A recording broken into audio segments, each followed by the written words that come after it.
The sun is the solar system. Now, we live on the planet, so we think it's an equal member of the solar system. But that could not be further from the truth. The reality is that the mass of the sun accounts for 99.8% of the mass of the solar system. And most of that final 0.2% comes from Jupiter. So the mass of the Earth is a fraction of the mass of the solar system. Really, we barely exist. If you could take apart the sun and pile up its different elements, you'd find that 74% of its mass comes from hydrogen, with 24% being helium. The remaining 2% includes trace amounts of iron, nickel, oxygen, and all the other elements we have in our solar system. In other words, the solar system is mostly made of hydrogen. We know some of amazingly large and bright stars, like Eta Carina and Betelgeuse. But they're incredibly far away. Our own sun is a relatively bright star. If you could take the 50 closest stars within 17 light years of the Earth, the sun would be the fourth brightest star in absolute terms. Not bad.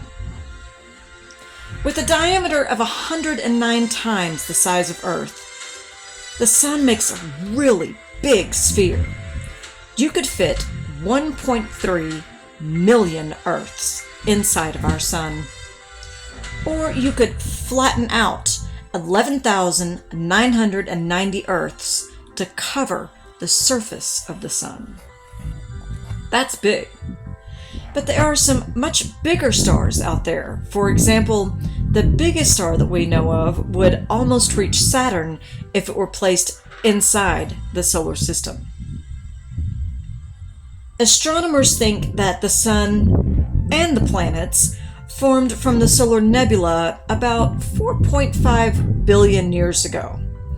The sun is in the main sequence stage right now, slowly using up its hydrogen fuel. But at some point, in about 5 billion years from now, the sun will enter the red giant phase, where it swells up to consume the inner planets, including Earth. Likely, it will slough off its outer layers and then shrink back down to a relatively tiny white dwarf. The sun looks like a burning ball of fire, but it actually has an internal structure. The visible surface that we see is called the photosphere and heats up to a temperature of about 6,000 degrees Kelvin.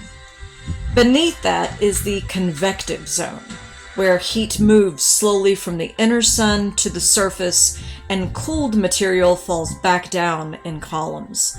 This region starts at 70% of the radius of the sun.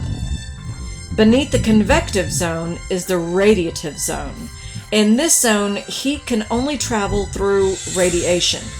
The core of the sun extends from the center of the sun to a distance of about 0.2 solar radii. That is where temperatures reach 13.6 million degrees Kelvin, and molecules of hydrogen are fused into helium. Now, it feels like the sun has been around forever, unchanging, but that's not exactly true. The sun is actually slowly heating up. It's becoming 10% more luminous every billion years. In fact, within just a billion years, the heat from the sun will be so intense that liquid water won't exist on the surface of the Earth. Life on Earth, as we know it, will be gone forever. Bacteria might still live on underground, but the surface of the planet will be scorched and uninhabitable. It'll take another 7 billion years for the sun to reach its red giant phase, before it actually expands to the point that it engulfs the Earth and destroys the entire planet.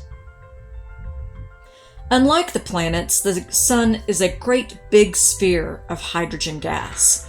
Because of this, different parts of the Sun rotate at different speeds.